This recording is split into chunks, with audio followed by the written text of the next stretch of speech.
Thank you so much for joining this webinar. We're going to give it a minute or two just to make sure everyone gets time to get set up. And so we'll start here in about 2 minutes. So thank you very much.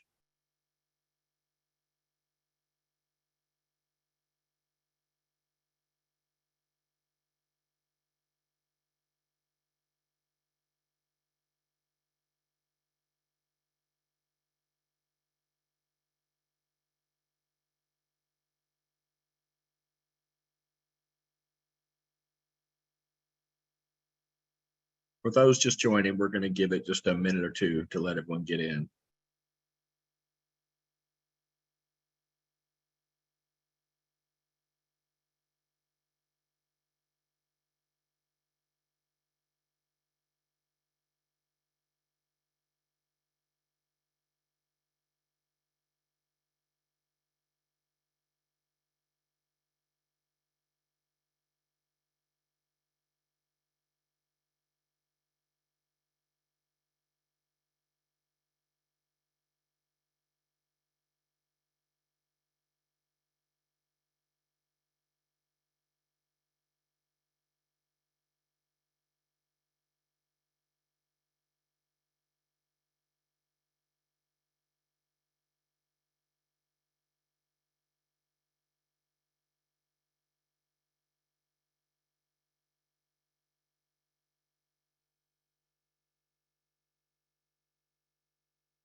Okay.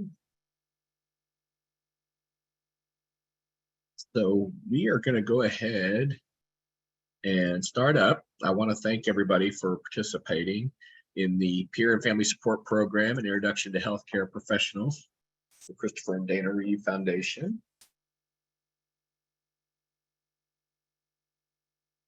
Welcome to the Peer and Family Support Program, an introduction for healthcare professionals.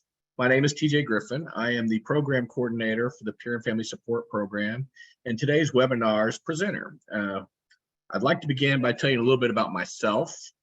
I live in the Dallas-Fort Worth area.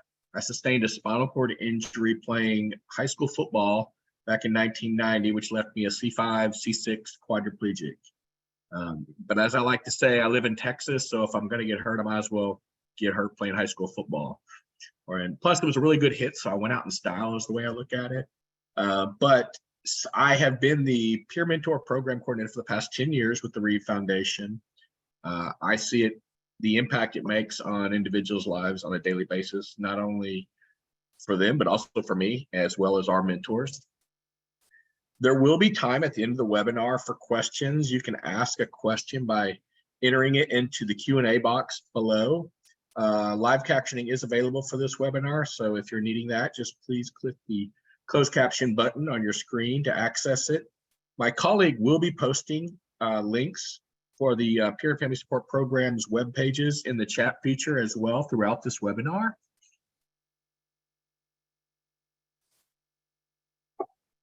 So the Peer and Family Support Program was launched back in 2011. The program serves people living with paralysis and their family members, along with their caregivers. We currently have 530 mentors located in more than 40 states across the country. Since the program began, we have served over 22,000 people living with paralysis and their family members and caregivers. We provide mentors for paralysis caused by any condition, so spinal cord injury, transverse myelitis, spina bifida, whatever might be the issue from a paralysis standpoint. Peers or those who are receiving mentoring are both newly injured individuals and those who have been living with paralysis for years.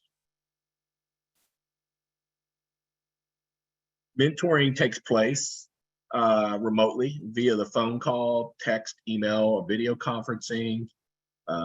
Remote mentoring increases our ability to find the right mentor to match up with the peer. That way we're getting as close to their circumstances as possible.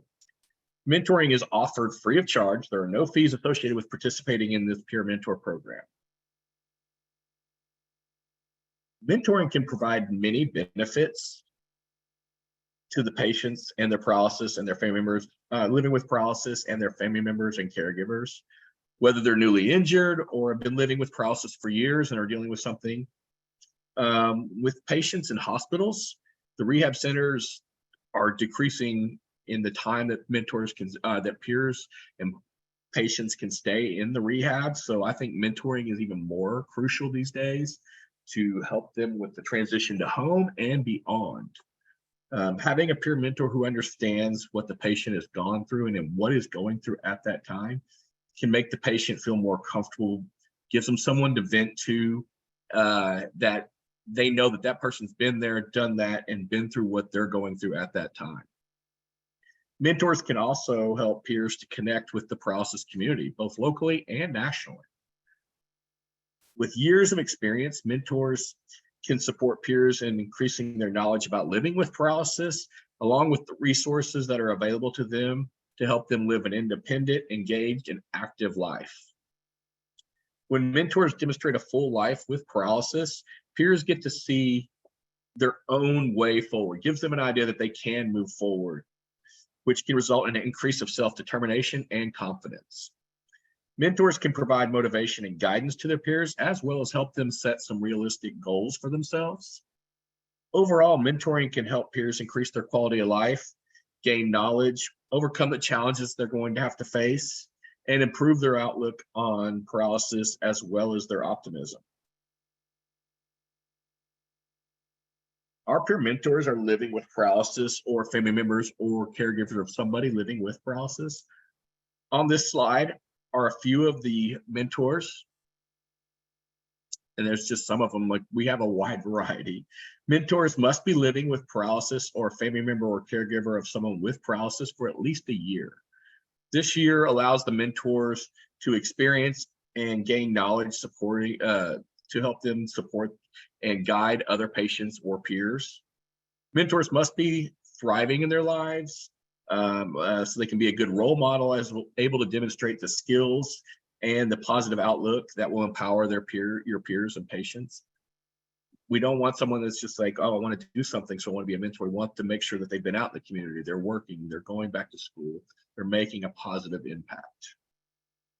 They also need to have really good interpersonal skills. That way they can relate to the peer and the patient.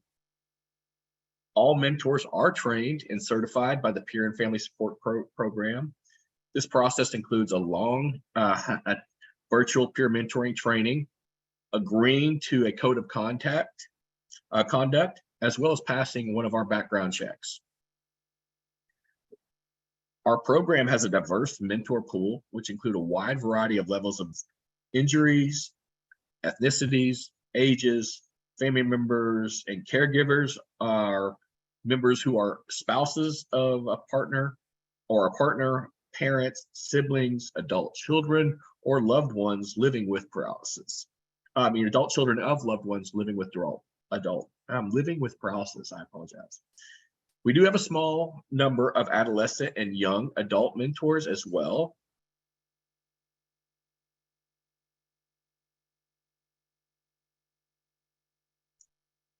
Our peer and family support program coordinators, such as myself, will closely match your patients or your peers with a mentor according to their criteria on this slide to maximize the benefits of the mentoring relationship. The coordinators will speak with the peers prior to matching them with a mentor. That way we get an idea of what their situation is. We match by level of injury or the cause of paralysis. Those are our first considerations when matching. This ensues that the peer and the mentor share similar functional capabilities and conditions. Peers sometimes request a mentor who share a particular interest, such as adaptive sports, hunting and fishing, or have experienced a specific life event, such as becoming a parent or going back to school or going back to work. Peers who are on a vent or utilize a sip and puff or a chin joystick wheelchair, or have incomplete injuries and use a walker or a cane, are matched with mentors who share similar circumstances. Family members are matched based on the relationship with their loved one with paralysis, such as a dad with a dad, a wife with a wife, siblings with siblings. In this photo, actually, we have one of our mentors and one of our peers. They have been together for 4 years, and they actually talk on a daily basis. And so it's just, and they actually were able to share time with each other. And actually, in fact, had our mentor had her caregiver take her all the way to their to her peer's house, or peer's town 8 hours away. That way they could meet each other and spend some time with each other.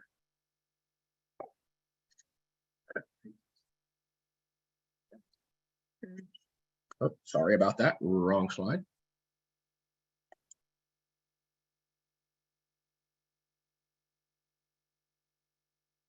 Apologize.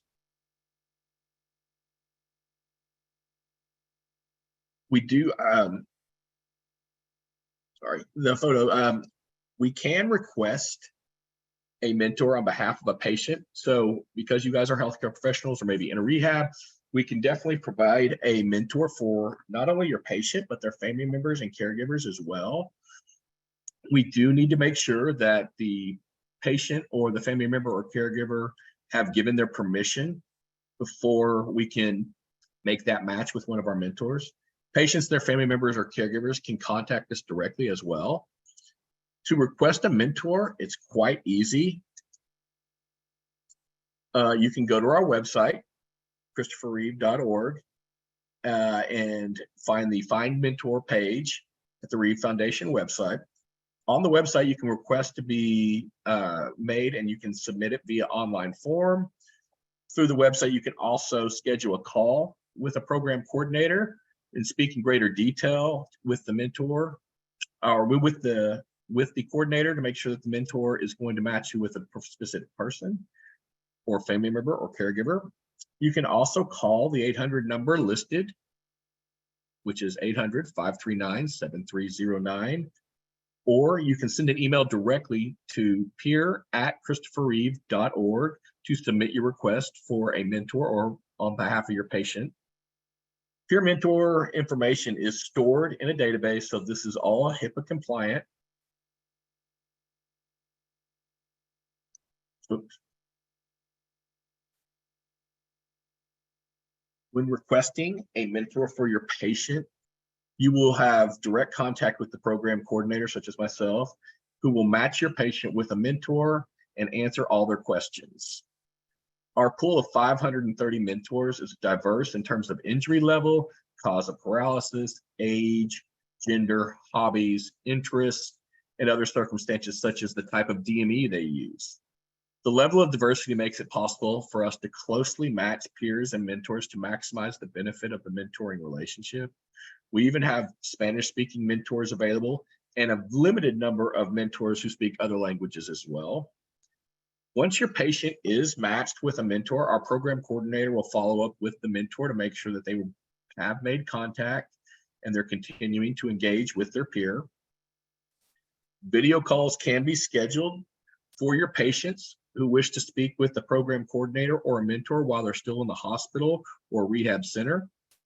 In addition to working with a large nationally recognized hospitals and rehabilitation centers, we work with regional and local facilities that serve a small number of patients with paralysis each year as well.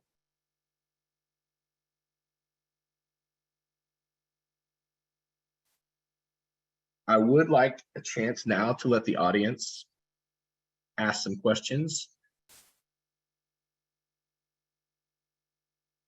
And one of them is, how are we able to get CEUs or NCTRC recertification? That would have to go through reaching out to us directly or through the website, making that request, and we can talk with you. And how does someone become a peer mentor? Does cerebral palsy constitute paralysis condition if you can't move your legs? Yeah, any type of paralysis is welcome. And we actually do have mentors that are that have cerebral palsy as well. So like I said, even TM or spina bifida, if they deal with paralysis, we can actually have them, if they're wanting to be connected or be a peer mentor, we can get them involved and hopefully get them trained. One of the things that, like I said, we did ask is that long they've been dealing with it for over a year, or a family member of somebody that's been dealing with it over a year. So we can do that. One of the things you do is you go to the website or you reach out to us, we can connect you, we can talk with you, and then send you the information about some of our upcoming trainings. And if we we're able to connect you to be a peer mentor. And yes, we do accept individuals with CP who are full-time wheelchair users to be peer mentors, and anybody else that deals with paralysis or a family member or caregiver of someone with paralysis. Someone asked me to explain incomplete injury. Well, incomplete injury is, as I like to say, spinal cord injuries are like snowflakes. You will never find two exactly alike. It's just never going to happen. There's too many nerves involved, too many different aspects involved, from the type of rehab they received or the type of care they received at the beginning to what they're receiving on a daily basis. But an incomplete usually means that the spinal cord has not been severed. So there might be certain messages going down. We have several mentors that might have broken their neck and started out paralyzed from the chest down with hardly any movement. And luckily, we're able to regain some movement. Some of them have been able to regain enough to use a walker or a cane, but they might still have issues with their bladder, issues with bowel function, sexual function, whatever it might be.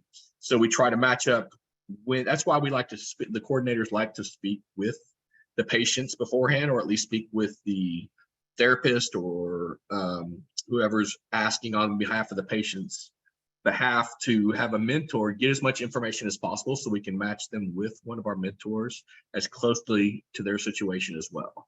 So level of injury is always good, but also level of movement that that person has available to them is even more important for us.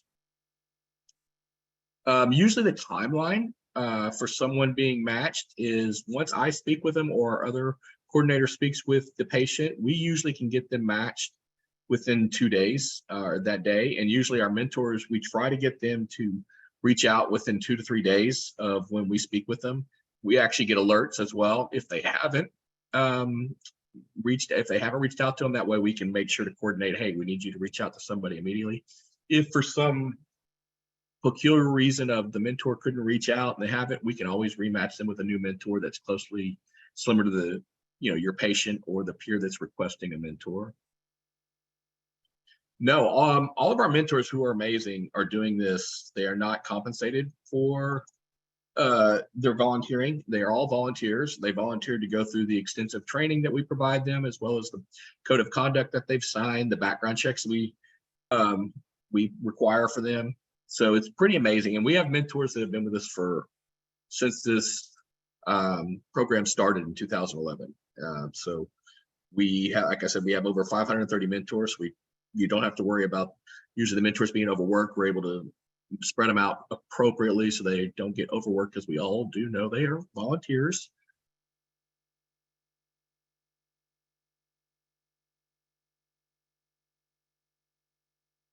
And I'm just looking in the chat. We do have mentors, like I said, that speak Spanish.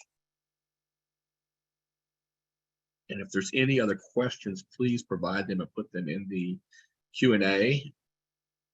I do want to say, from like myself, I see it on a daily basis, the amount of impact it can have and why it's so important now. Strangely enough, when I was injured back in 1990, I received 6 months of in-house acute rehab, which that would never happen these days. It's just not, unfortunately, the insurances or the situation was, they're just not allowed to do it anymore. They just don't provide that long of help. And so people are getting out now and they're still needing a lot of information, from how to handle everything emotionally to basic information from skin protection to making sure how to handle your bowel and bladder situations, sexual function, whatever this might be.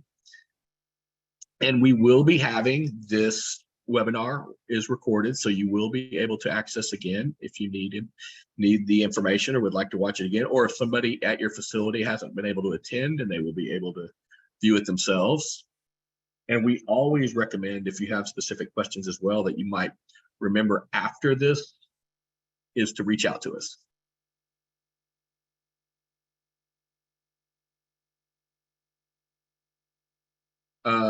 We do have information about, I know that someone wrote about maybe a peer mentor program for amputee coalition as well. We believe in peer mentor programs, obviously. And then we do know that there is amputee programs, brain injury, stroke also offer peer mentoring for individuals. So if you do have those individuals that are looking for help as well, you can reach out to us, because we have a lot of that information in through our website as well, and we can get you in touch with those correlations and get you as much information as that patient or your specific patient is needing. To learn more about the Family Support Program, please visit our program overview webpage that my coworker just posted as well. And like I said, we really are doing this to make sure that we can have as much impact on your patients and you as well. We also know that we have information that you might not be aware of that you can have for yourselves as well, that you can share. So please don't just think it's for your patients.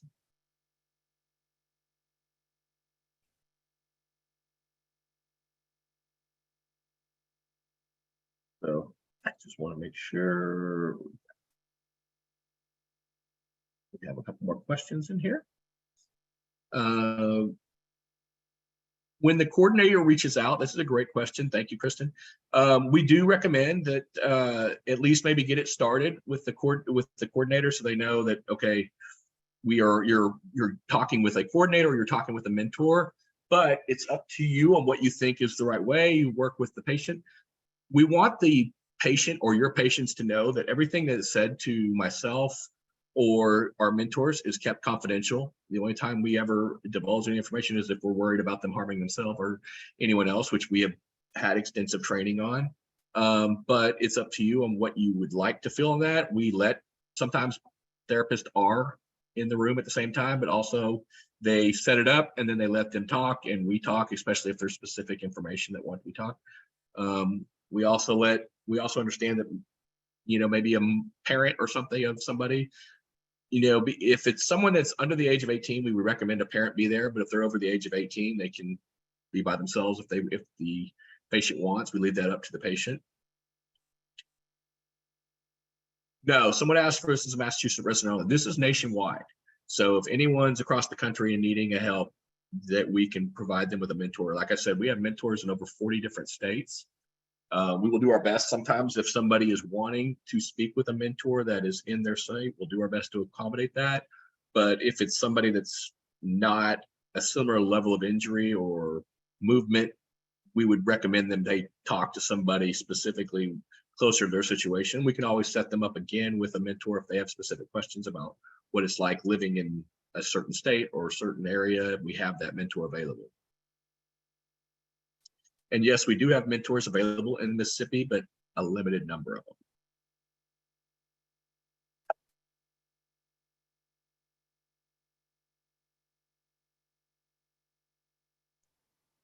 Please let us know if there's any other questions. We have about 8 minutes left of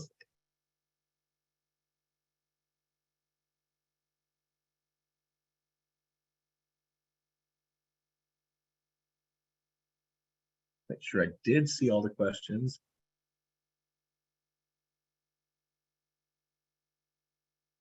Oh, thank you. I did see this one from Kelly Miller. I appreciate it. Can a person request a mentor on their own? Does the request have to come from the healthcare professional? Either way, if it's easier and they've asked you to do it, you can obviously come to us on behalf of your patient. As we said, we do need them to agree that they want to speak with a mentor, or if they're under the age of 18, that the parent said it's okay. But if they want to reach out to us directly, you can also give them our information and they can reach out to me directly, reach out to through the website directly, whatever works best for them.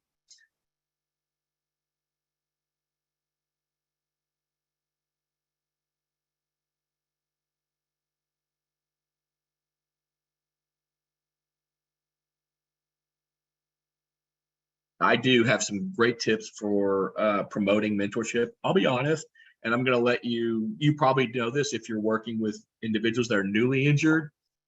Usually individuals that are newly injured that suffer the paralysis, they're more timid about connecting with a mentor. And I feel like some of that is because they realize that, they don't want to talk to somebody that's been injured sometimes, that's been hurt for 15, 20 years, because they don't want to think of that being their situation.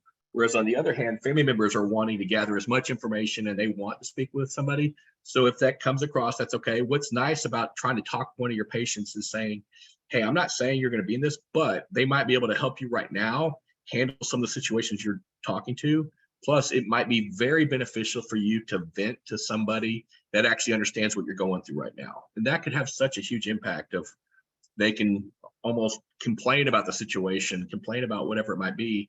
And that mentor has been there, done that, and been able to give them some advice on how to handle it. It's someone asked this great question, is if it's best to give the patient's personal number for contact. Are they able to change their preferred number for contact later? Yes, anytime they want to change how they want to respond or how they want to work it, if they've given permission for you to provide their phone number or email address, then that's great. We can reach out to them. But if they want it to be set up at a certain time and they're still in the rehab or still in the hospital, they can coordinate that through you or through us, whatever works best for them. And we also know that we're dealing with people under the age of 30 that might not realize sometimes the phone can be used to talk and they only want to text. We have several people that have made contact, and after that they text each other constantly. So we give access. We have encounters with our mentors, have encounters with their patients through email, phone calls, of course, video chats, and texting. So about 4 more minutes if there's any other questions that might be coming in. Let me just check the chat.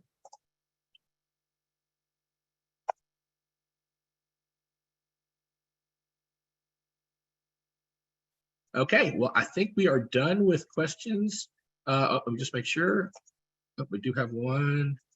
Does the program ever offer guest speakers about the peer mentoring program? For instance, we hold monthly adjustment groups. It'd be nice if you reach out to us or myself directly. We can talk about that and providing information as well as doing something. We have done that to several organizations on about how easy the program is to access and the benefits of speaking with a peer mentor. So just reach out to us through the same way if you were reaching out requesting a peer mentor. Yes, family members do get a mentor. If a consumer's girlfriend has been taken care of, we can definitely provide a mentor for that girlfriend. Or if they're injured right then, anyone that doesn't have to be a spouse, it can be someone that they're in a relationship and their significant other has been injured, we can provide that. Or if they're a caregiver, we will try to, anyone that is seeking advice and help, we will do our best to connect them with a mentor similar to their situation. We do have, you have young people that have been from car accidents and gun injuries. We will, as we said, we will do our best as well to match them up with a mentor with similar circumstances. We have found that some individuals, when they are injured from through violence, or they're a victim of violence, it really does benefit them sometimes to speak with a mentor that's also been injured through because of a violent situation. And so we will do our best to always match that up with that, especially if they request that situation, request that relationship.